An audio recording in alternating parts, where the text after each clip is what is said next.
Hello and welcome to the Warp Shelf. I'm Frank Duran. I'm Deshaun Vasquez. And today we're doing another filthy casual. So Disgusting.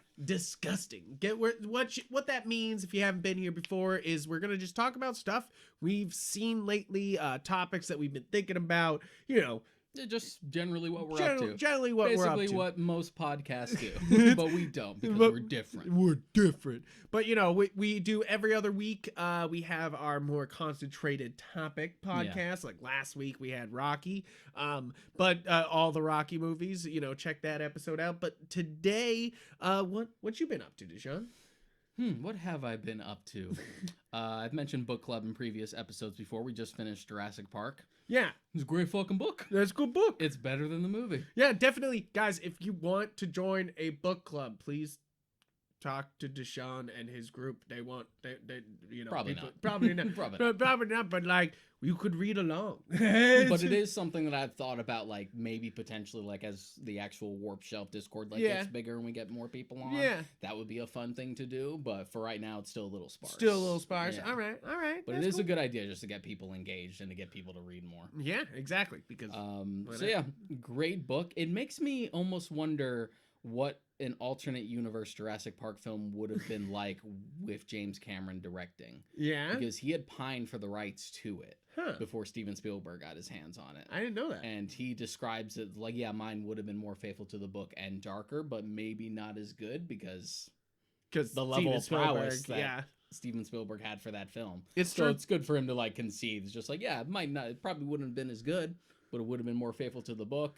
And there's a part of me, because Jurassic Park, the book, is a straight up horror book, and you can't change my mind. No, not at all. And it doesn't hold back. I love how dark and gross it gets, and I want to see that on screen, and I feel like I've been cheated. Or maybe that's just the edgelord in me. Maybe. But just little things. Characters that I loved in the book who became just kind of meh in the movie. Gennaro was such a real dude in the book. A real man's man. And then they just turned him into generic lawyer guy for the movie. And you're like, come on, man. Or them basically splitting Lex and Tim into two characters so they have even characterization. Because Tim is the older one in the book as opposed to Lex. And also Lex is super fucking annoying in the book. Really? Because she's really young, and most of her character can be summed up as, I'm hungry. I'm hungry. I don't want to be here. Baby. Just waiting for her to get eaten, and it never happens. That's good. It sounds like a good time. What's next on the? What are you guys reading next? Do you know? We're gonna watch the movie again. Oh, nice. Now that we've read the book, of course. And then after that, we're starting The Mysterious Stranger by Mark Twain. Oh, wow! I haven't read that before. We did a whole poll. We had a Google Doc where we were just what are we gonna read for book club? So we added a bunch. Each one got one suggestion for novel and suggestion for a comic. Nice. And we did that, and then I made a poll for it, and I sent it to a bunch of people, and it's just don't worry about it. Just vote for this. Don't worry about it. I need unbiased numbers. That's not just everyone in the actual book club just voting for whatever their picks were. Yeah, exactly. And it worked out that Mysterious Stranger is going to be the next one because it had the second most votes, which really surprised me. And then Preacher is next. Oh, nice. Yeah. Great. I love Preacher. So that'll be another one just like Y the Last Man, where we started with, where it's going to be another book that I read all of in college, but I've been itching for a revisit, but just needed an excuse. Just needed this much of excuse. Yeah. Just twist your arm this much. You been reading anything? Yeah, I've actually been reading a bunch of little things. I've actually been reading the Ocarina of Time manga right here. I'm not too deep in, but I'm 2 temples deep. Is it an all-in-one, or is it it's more all volumes? in one? No, that's what's great about it. It's all in one. It's all the Ocarina of the Times right here. It's fun because it feels like I'm playing the game again. Yeah. As much as it's without different. The jank. Yeah, without the. Yeah, exactly. And this is Ocarina of Time's my favorite I'm just gonna lean this back here. It's one of my favorite games of all time. So to be able to revisit it, it's fantastic. I always like little changes that they made to that. Yeah, like the thing that people always bring it up when you bring up the Ocarina of Time mangas, the Volvagia stuff. Yeah, just like, oh, Link knew Volvagia is like a little baby dragon. Yeah. So when he's forced to kill it in the fire temple, it's really sad. You're like, yeah, exactly. Nah, Paul. He's my dragon. I'll do it. I'll do it. I really enjoy this adaptation because I think that Ocarina of Time's a hard story to conquer, you know, because it's literally adventure, you know, like it's literally the way I felt it when I played as a kid is and then played it again and again is that it's just so much like a sweeping adventure. It just brings you right in, and it just it introduces you to the world so quickly and so well, and you're just like, all right, let's go, you know, like for so quickly. And it's such a neat package, you know, like it's very much just like one of the neater Zelda games in the way of like dungeons. It's just like boom boom boom boom boom boom boom, you know, like you know what you're doing. It like makes sense thematically. It just it was more streamlined than like A Link to the Past was. Yeah, which, you know, you can argue whether it was to its benefit or disadvantage. Exactly. And then I got Chainsaw Man Volume 2, which I have not fully read yet, but I am starting to. I read Volume 1 and I loved it, and Chainsaw Man 2 is gonna be great. I know I could. That's one that's definitely inevitably going to get an anime at some point. Oh yes, absolutely. I have no question in my mind that this hasn't already been picked up. I don't know if I have no knowledge of that, but like it definitely has to be picked up because this is fantastic. It's doing so well at Shonen Jump that you're just kind of like, yeah, this is no question. Basically, if like No Guns Life, the dude with a gun for a head got picked up, there's no way there's no way Chainsaw Man hasn't been picked up. It's obviously an adult anime, and that's what would hold it back, is that it needs somebody who's like, oh sure, I would do an adult anime, which right now Netflix is really going hard on the anime. I feel like they're really trying. They're like, some of it, very little of it is actually like Netflix original. Like we actually put some money into it and we like co-produced it. Most of the time it's just them distributing it. Them being like, all right, we have this now and here it is. And here it is. I hope you hate watching things weekly because it ain't going up until it's all done. I mean, Hulu's also gone hard on trying to get a lot of anime recently. I know it's very interesting. I feel like it's one of those things where it's a lot of services realize that if they want people to watch all the time, they get anime fans, you know, like, because that's like, if we're talking about people who just binge things, you get anime fans, you know, like that's just the way it is. But speaking of Hulu and binging, I did watch all of the Animaniacs reboot. Yeah. I haven't done it yet because I wanted to watch it with my wife. How was it? It's really good. Yeah. I would say it feels, especially coming from someone who like just rewatched all of it like last year with a buddy who had never seen it, so it's really fresh on my mind. Yeah, really fresh in your mind. Like it's surprising like how much it feels like we're kind of picking up where we left off, or we're just modernizing a bunch of stuff. But it doesn't. It definitely feels like a reboot, especially since the focus is specifically on the Warners and Pinky and the Brain. Yeah, and not like the other like ancillary characters much at all.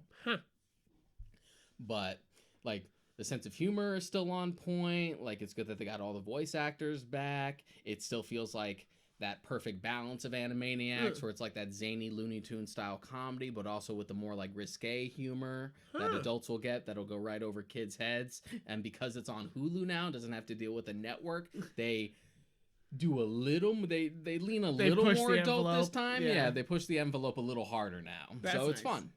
That's fun. On Hulu, I finished Digimon Adventure 02. I won't get into another Digimon rant today, other than I've been deep in Cyber Sleuth, and then I've been also watching 02 and finished 02, and I'm on Tamers.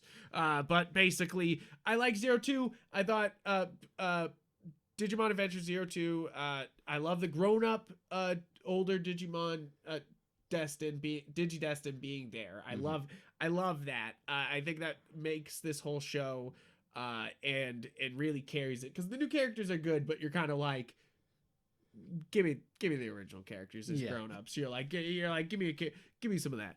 And they definitely end the show great. I think once they start the Christmas episodes with them going around the world trying to take down the towers, I was like, here we go. I was like, here we go. This is it. But I do love the roster of villains here. I definitely love them more than Adventure 1. I think everything here is better than Adventure 1. The animations, again, the only obviously better. The only thing that Adventure 1 has to me over 2 is the cast. The cast is fantastic. The cast is fantastic. You can't beat it, and even though that's weird translation wise, the cast is fantastic. I think that 02, other than the cast, it's better in almost every way. I am excited for Tamers. I'm getting better. I didn't know everyone says it's better. I'm so excited to actually watch a better Digimon show. We'll see. Well, it helps that this season is the one that had the least amount of localization changes. The person, I think it was the ADR translator or director. I know the ADR director was Steve Bloom. Oh, cool. Yeah. Nice. And his intention was to go into it and try to make it more accurate to the Japanese than the first 2 seasons did. Cool. So Good. this has the least amount of Americanization bullshit. There's still some of it in there because you can't avoid it, especially with a show marketed by Saban and stuff. Exactly. But it has the least amount of changes and tries to stay as true, which is good because Tamers gets a little more mature later. Oh yeah, that's good. I mean, obviously, my first the reason why I was hesitant for the first episode, but it's gotten better every episode, is that they were like, cards now, and I was like, I'm a huge cards guy, so I'm like, okay, let me know. I want it. Thankfully, it's not really. Well, it is sort of a card game, but not really. It's more just Digi-modify. Digi-modify. It's here's a bunch of bullshit power-ups. I mean, I'm not against Digimon the card game. I would love to try it out at some point, but I don't. I've had a hard time locating it around. Probably around just doesn't have the same pull. Or maybe it's not here. Maybe there's not a new one yet, or something like that here. Which I think that's what's happening, is that there's a new one coming or something, and it's just in Japan and it's not here yet.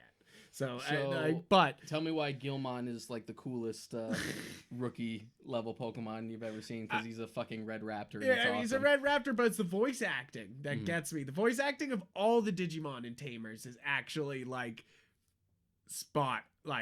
actually really good. All of them are actually Steve Bloom voices Gilmon in this, and it's a very different voice than what you usually hear him do.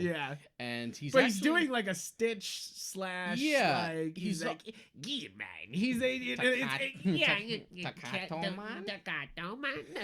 He's also trying to imitate Masako Nozawa, who's Japanese Goku, who also voices Gilmon in Japanese. He's very much going for a voice like that, but in English, which is really interesting. It's really strange. You're just like, oh, okay. You're like, okay. But I definitely like it, and I'm excited to get deeper on it. But to break away, to not talk about Digimon the whole episode again, I watched some movies on the way back, and I've been watching a lot of movies since. So two movies that I watched on my flight back from Utah.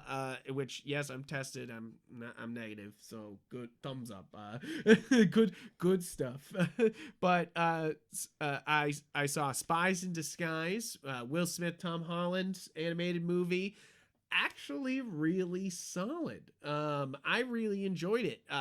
I think that the animation's really well done.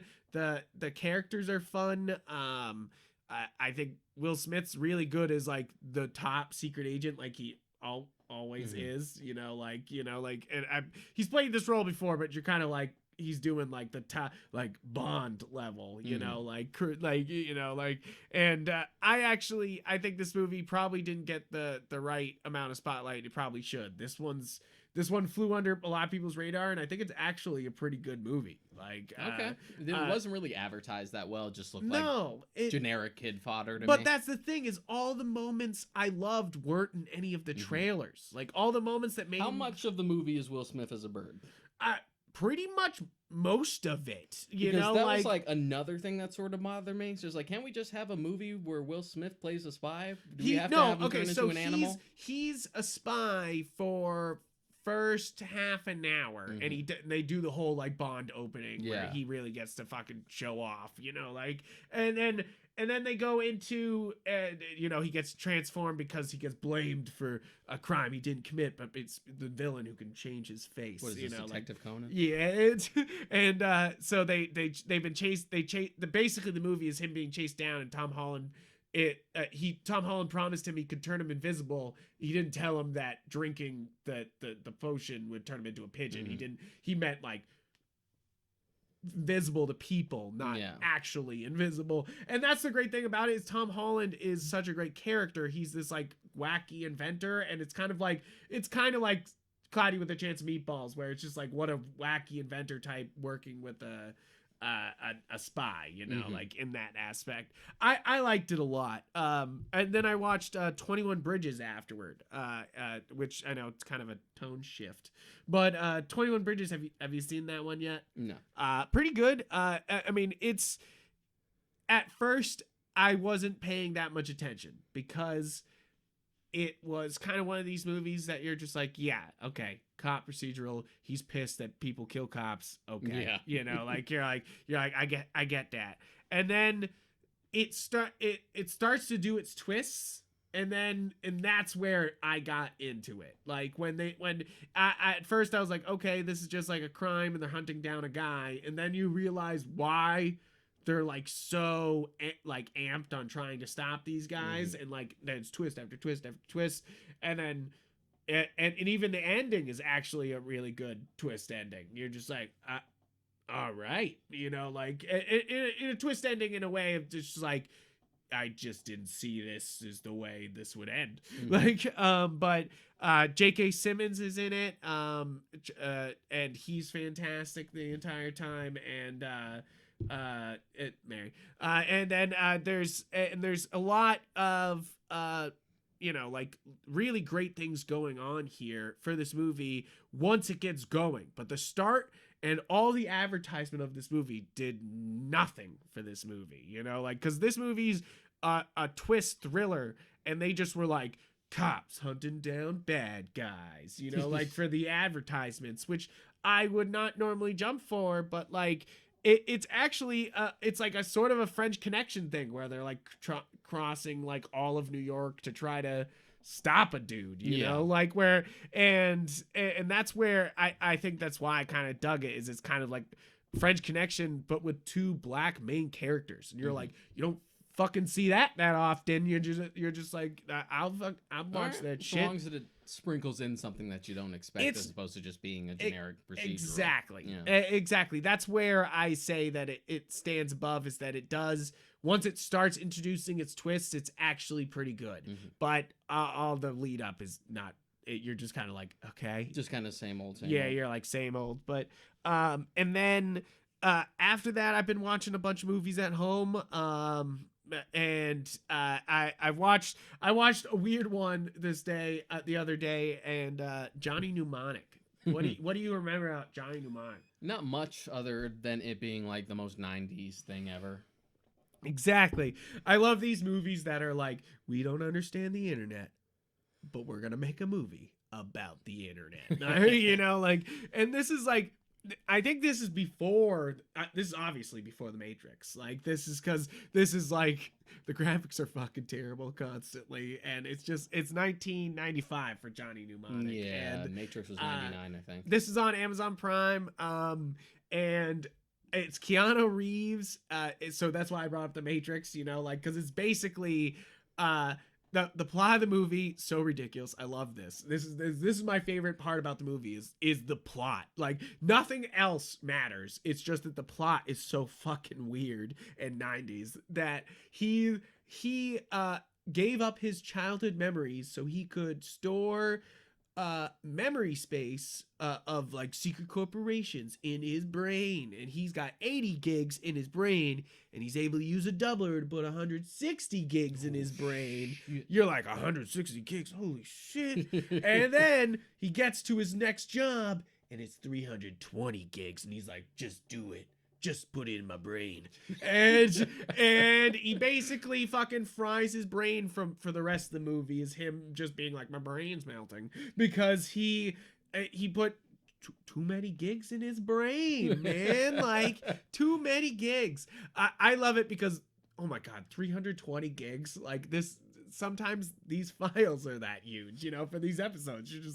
You're like, all right, they missed that by a wee bit. I love them going on the internet. He puts on a gloves, he's just puts them forward, he's like, and he puts down the glasses, and then he's in, you know, like it's so good. Like you're just like, fantastic, keep this going. And of course, the crowning thing is Ice Cube's a resistance fighter, and that, you know, out to help him do whatever they're up to. Because that's the thing, is the movie's just like, once he gets it, you're like, okay, cool plot, and then you're just like, and then everything just is weird for a very long time, and you're just like, okay, all right, okay. Like, I always love Ice Cube in inexplicit roles that he has no business being in.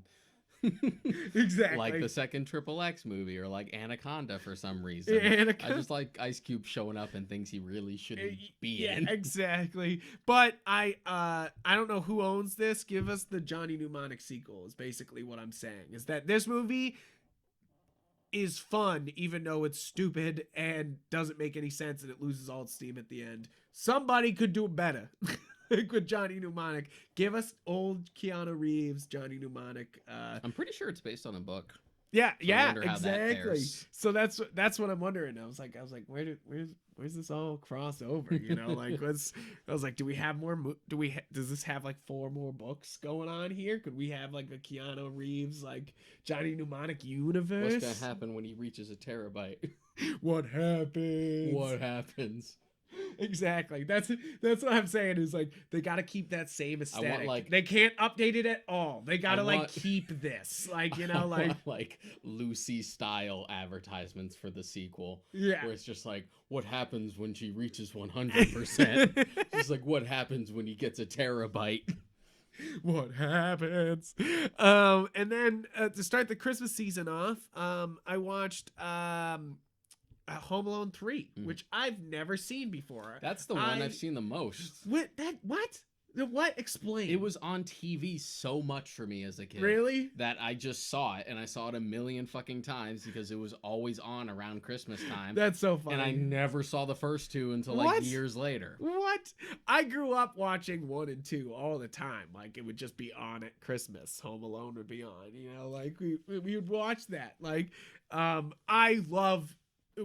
we could probably do a Home Alone episode, but like, I love the first one. Second one's fun, even though it might involve people, you know, we don't like. You're telling me I'm rewatching The Fresh Prince right now? Yeah, and then he shows up, and you're like, shows up, and you're like, what the fuck are you doing here? It's funny because the interaction with him and the Banks family has so much darker connotations now, with the exact same dialogue, that was actually really funny. Yeah, you're like, yikes.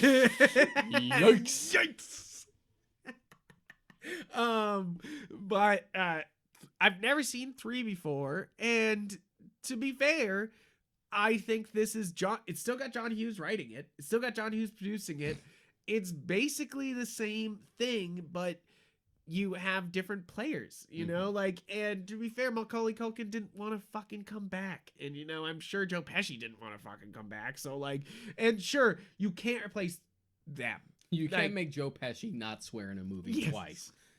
3 times ain't gonna happen. Ain't gonna fucking happen. But I think that's the main detriment against this movie, is that they just didn't bring in any star power. They just relied completely on unknowns and smaller actors. You know, like when they definitely wanted one of the burglars to be David Schwimmer, and you could tell. You can like tell that guy with the black hair, he does everything like David Schwimmer, and they definitely wanted him. And then I looked it up, and they definitely tried to cast him, and then he said no. Like, it's kind of like that weird Jason Mewes X character in Freddy versus Jason. Yeah, and you're like, wait a minute. Why is this guy like a discount Jay from Jay and Silent Bob? It's like, did you guys try to get Jason Mewes in this at first?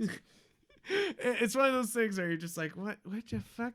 But I actually kind of enjoyed the movie. It's not bad, other than they should, like, I know in both Home Alones, the first two, they should be dead. You know, like, they take some fucking hits. They should be dead. But, like, they overdo it in 3. They should be fucking dead over again and again, you know. Like, that just makes it funny. I mean, I guess. Like, well, I mean, that's what makes it work, is that they definitely, like, still have the same slapstick without being overt, you know, like, without, it's still the same styling, you know, like, it's still, I think that's what makes it work, is that this isn't, and it's really rated low on IMDb and other sites, 4.5 on IMDb. Yeah, it's got like a 20 or 30% or something on Rotten Tomatoes, and you're just bad. like, I would give it a 6. Yeah. Like, you know, like it is a perfectly serviceable little movie. Like, relax. Yeah, that's, I'm sure the 4 and whatever 5 or whatever the fuck it is, I don't know what they call it anymore, look, man, are terrible, but this is not.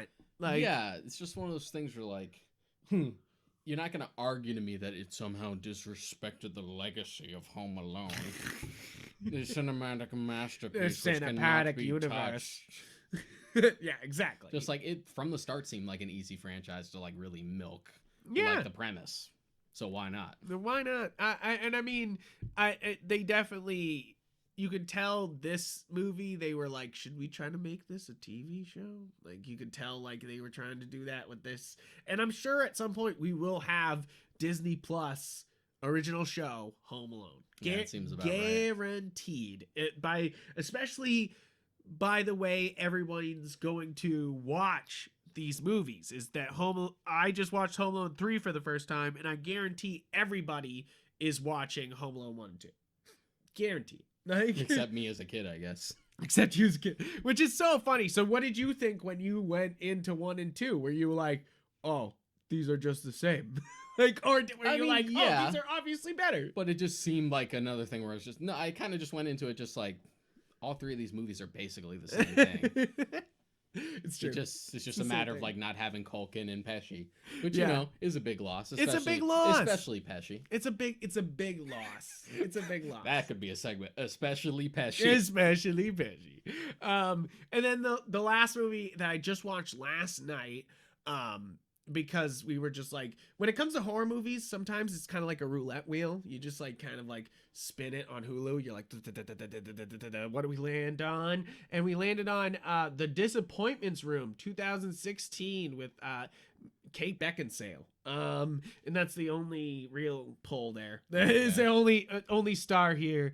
And it's just one of those movies that everybody else has done this idea better, especially I've seen recently, you know, like I just saw Bly Manor, and this is the, you know, like this, and this is just like, oh, we have a room in the attic we didn't know about, and it's linked to a very tragic event, you know, like, and it has some interesting ideas. It's very short, so that definitely saves it from being worse. Is that like, I definitely think it's one of those movies where you're like, that could have been worse, guys, but you cut it off. Pretty good idea. But like, it's just one of those movies that everybody's done this better. And it's just one of those that you're just like, this is completely forgettable after a day, you know, like you're just like, you're the one playing Hulu roulette, I guess. I'm just saying it works. Hey, you see some weird shit. I mean, I wouldn't know. I have Shudder, I have Class. Yeah, I have Class. I guess that's a good point. I should probably just get Shudder. Just at least like next October, just do the trial. Oh yeah. At least have it for a month. Oh yeah. And then once it wears off, you'll be like, wipe your hands of it. I'm out of here. Yeah. You're just like, and I'm done here. What have you been playing gaming wise? Not too much new. No? Because there's really nothing coming out aside from like Cyberpunk, and who knows if that's going to get pushed back for the upteam time.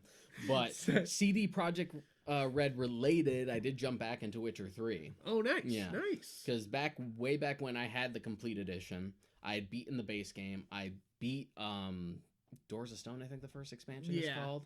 And then, because I was broke, and Red Dead Redemption 2 was coming out. And I waited 11 years for that one. You're like, I need that shit. Traded in towards it. But I knew I was always going to go back and just wait for it to go on sale and make sure it was specifically the complete edition. Yeah. Not only because that's what I got on Switch. Not only because I wanted the DLC, but also it has 2 different save files based on vanilla and complete, and I didn't want to start over. Exactly. So now I'm jumping back in, and I'm like going all in on Blood and Wine. Nice. And despite not having played the game in 2 years, like I was pretty much able to just right jump back in. That's good. For eShop sale, I bought a bunch of stuff for the Black Friday stuff. Did you buy anything for Black Friday? I got Nier Automata, and I got Jedi Fallen Order because they were both on sale for pretty cheap. I've heard good things about both of them. Yeah. I have a friend who talked my ear off about Nier Automata when it first came out, to the point where everyone in the Discord chat didn't ever want to play it because he wouldn't shut up about it. You're like, there is such a thing as overselling something. Yeah, it is. It's true. It's true. You can't overhype a thing. Got that. Aside from gaming, and I bought what I buy for the eShop. I bought Space Wolf Warhammer 4000. That's a Switch squad. 40K. Sorry, I don't pay them. I want to get into it. I'm just not. I've played the games when I was a kid. It's an expensive hobby. Yeah, it's one of those things that as a kid I played the RTSs and I loved them, and of course I would love to play more of that. I like the universe. I dig what's going on. I want to get into it more. So there's 2 Switch games. There's this and Mikkel. I don't know how you pronounce it. I didn't buy it. Buy it, but they were both on sale, and I dig them. I just haven't gotten deep into the game yet. I also bought Doom 64 just as they announced that it will be attached to Doom Eternal, which I already pre-ordered. So yay. Yay, go me. I so smart. And then what was the other? I bought Crysis, which I'm excited to play because everybody says that it's Doom and Crysis to show off how good the Switch can look. And I loved Doom 2016 on Switch. It looked great. It played great. I want more of that, I want a great shooter. Yeah, Eternal I considered grabbing because it also went on sale for pretty cheap on the PS4. Nice. And then I think that's it for all of my new purchases. No, I got Double Kick Heroes. Is it Double Kick Heroes? I don't know how you what's it freaking called? I am unfamiliar. Here it is. Double Kick Heroes. It's basically a rhythm drumming game but you are a band on the back of a convertible car shooting at zombies as they're trying to eat you. So you got to use different drums to shoot the different guns. And it's pretty cute. It's actually kind of hard though. It's really well done. I got it like 4 levels in and then got fucking walloped by a couple zombies, and I was like, oh, to be honest though, I think there are fairly few rhythm games I could think of that don't have at least some difficulty spike. Yeah, but of course, and everybody loves the hard levels. That's the reason why they love them. I have a bunch of rhythm games, and I suck at them, obviously. That's one thing. That's the reason why I'm saying it's hard, but it's probably not hard for most people. Well, so you'll probably be like, that just fucking plow through it. You see like those ridiculous Beat Saber videos where you're just like, how you do this? How did you do this? I would love it. I would love an Oculus Quest, like just for the new $200 VR set just for Beat Saber. 200, that sounds I can never good. justify getting like an entire appliance or console just for one game. Well, that's the reason why the Quest works, is that you don't need a console. But like Beat Saber is like a really good system seller. Yeah, it is. And I mean, so is Super Hot. Super Hot is always a ton of fun, and then there's always a ton of other VR games, I guess. I would love to play Half-Life Alyx. I'm not going to pay that much money to be able to play it, though. I ain't doing it. You ain't making me. What was... and I think that was... And I've been just playing Cyber Sleuth, which I've really enjoyed. I will not talk about Digimon, but it's definitely better than the Pokemon Sword Shield by now. I finished rereading Heir to the Empire, the first of the Thrawn trilogy. Oh, yeah. So it still holds up. Still holds up. Nice. I forgot that it ends on a total fucking like cliffhanger. Yeah. Yeah. It was immediately just like, yeah, we're doing a trilogy. We're doing a trilogy. Didn't even save the cliffhanger for like the second installment as per tradition. Yeah, as just tradition. like, no, this is one big story. That's awesome. But it's interesting. We'll hopefully start Rebels soon. I've talked to Rob about it. I want to watch it with him because he's coming with me if I'm gonna have to watch it. You're coming with me because he's more down on the show than I was. I just thought season 1 was yeah, and I just didn't, it's definitely better after that. I just didn't care to like watch after that, and he was like even more down on it than me. It's just like, okay, man, we're gonna watch it. We'll just watch it together. We'll go through it together. No, it gets good. Yeah, and I know Thrawn's in that, so it was good to like reread it and just remember just how great a villain Thrawn was. Yeah. Just the idea that he's basically a Grand Moff Tarkin type, but much more cunning, and you do more with him. It's just one of those things where it goes to show you can make a great villain, especially in the context of Star Wars. It doesn't have to have a lightsaber. It doesn't have to be a dark Jedi or a Sith. Exactly. It can just be a really cunning opponent. Exactly. And he's fantastic. You're gonna love it. I know. I promise. You'll love the way you look. I know Lars Mikkelsen voices him, which does make me excited. Exactly. Yeah. It's good stuff. You can't beat that shit. I almost forgot. I watched this great documentary series that's on Netflix now called We Are the Champions. It's narrated by Rainn Wilson, so everybody's interest probably. And the first episode is so great that I've been showing it to literally everybody, and I've rewatched it like 3 times now because it's so fucking great.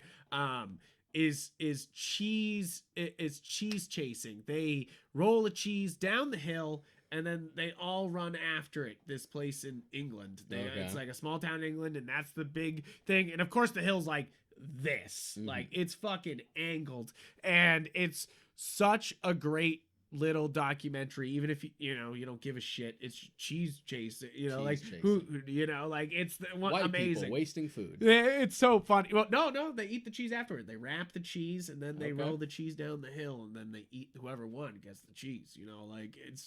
It tastes like hill. It tastes like dirt. But the cheese gets up to like 80 miles an hour going down the hill because like the hill's so angled. It's just like shoot. So they're not actually trying to catch the cheese. They're just trying to get down the hill fast. I like the idea of someone pitching this documentary almost more than like the premise of the documentary itself. I want to see the 12-part documentary series of people convincing this should be a thing. So that's and only distribute this. That's only episode 1 though, because every other episode has some other weird competition and the champion in it. Like they find the best of the best and they watch them do what they do. And that's what's great about the show.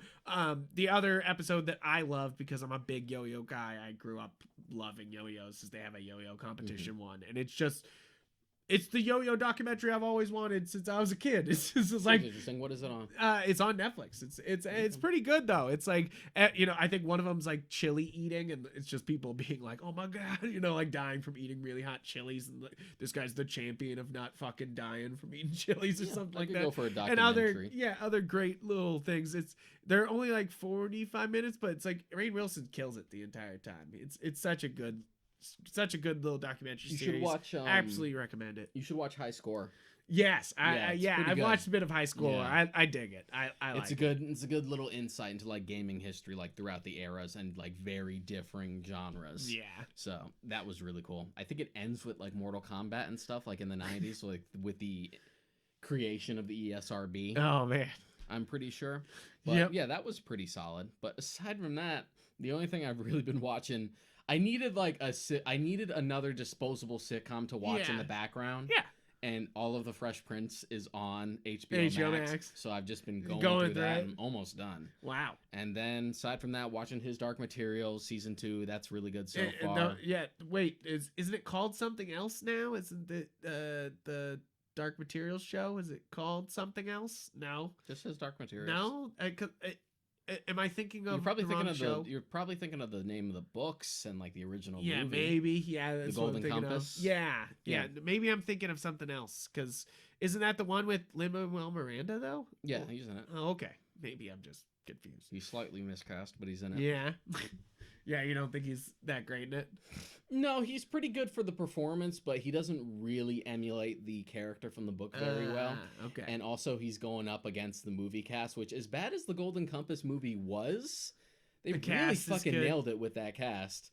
To the point where like Nicole... Good casting director is worth its weight. And plus it's one of those things where like Philip Pullman, the author, was just like, these are my 2 personal choices to play these 2 characters. One of which is the character that Lin-Manuel Miranda is playing. Yeah. And he was played by Sam Elliott. Yeah, exactly. In the first one, it's he's like, how do you... You can't go up against Sam Elliott, man. Not with that mustache. Rough. That's rough. The mustache to beat all mustaches. But then also like Nicole Kidman as Mrs. Coulter was like his personal choice. But to be fair, Ruth Wilson is fantastic. Yeah. Season 2 has been a lot more polished. Huh, that's good. The first season had an issue with, obviously, season 1 budget. Yeah. Because the demons are such an important part of the book where everyone has like their little spirit animal around them. Exactly. But that's budget-wise. That costs money. So they're just kind of going to disappear and reappear sometimes and we'll just hope you won't notice. Yeah, Season 2's been really good about having them on screen. Oh, that's good. The scale is widened. Like it just seems a lot more polished and open and epic now. Nice. Which is good because now we're tackling the second book, and the second book's my favorite out of the 3. Nice. It sounds good. It's a good show. I don't feel like enough people are watching it. Yeah, I don't know if it's getting the reception that they want, especially Prime. Because everyone who's actually well, it's HBO. HBO, sorry. Yeah, it's HBO. Yeah, it's BBC/HBO. It's distributed through HBO for us. Okay. But it's just one of those things where like everyone who's seen it loves it. Yeah. But not enough people are seeing it to love it. Yeah. That's some shows can die there, you know. Like it's sad. It helps that it's an adaptation of like a series, and to be fair, His Dark Materials is way more popular in the UK, so they're all set over there. Yeah, but yeah, first season just had like some pacing issues. The first episode literally did like 4 chapters as one episode, and it felt like, really like it's moving. Yeah, moving way too fast, and it made me really worried. But then after that, it like slowed the hell down. Oh, that's good. Somebody was like pulling brakes.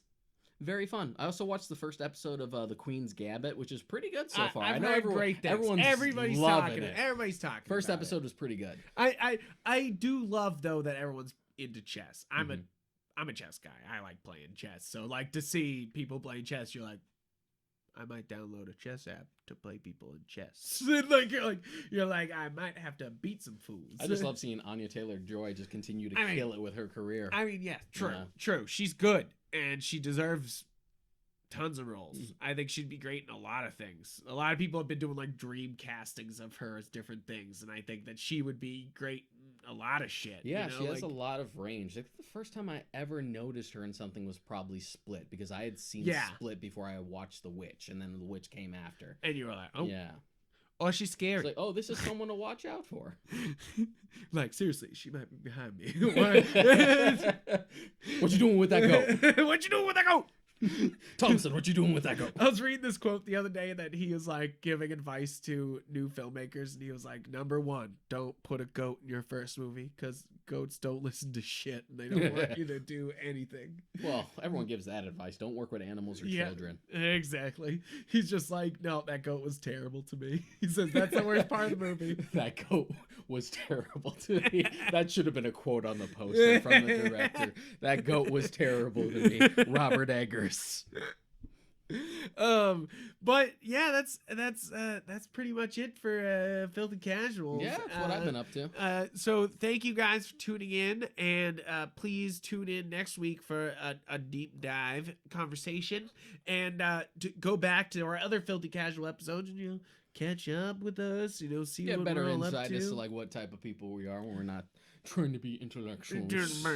Trying to think above this brow. Yeah.